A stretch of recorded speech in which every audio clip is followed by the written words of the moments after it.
உரையாடல் பாணியில் இல்லாமல் கவனமாக வடிவமைக்கப்பட்ட உரையை பேசுவது போல் உள்ளது.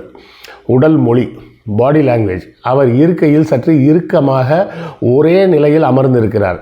இயற்கையாக ஒரு விஷயத்தை பேசும்போது இருக்கும் ஸ்பான்டேனிட்டி, தன்னிச்சையான உடல் அசைவுகள் அதில் இல்லை. இது ஒரு முக்கியமான அதிகாரப்பூர்வமான அறிக்கை அல்லது அறிவிப்பாக இருக்கலாம். அத்தகைய சமயங்களில் வார்த்தைகளை துல்லியமாக பேசுவதற்கு ஸ்கிரிப்டை பார்த்து பேசுவது மிகவும் இயல்பான ஒரு நடைமுறை தான்.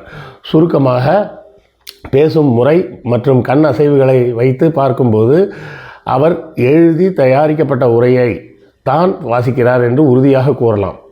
சரி, ஜெமினிகிட்ட சொன்னோம், ChatGPT போய் கேட்போம், அது வேறு மாதிரி சொல்லுதா அப்படின்னு பார்ப்போம் அப்படின்னு நினச்சி அங்கே போய் போட்டேன்.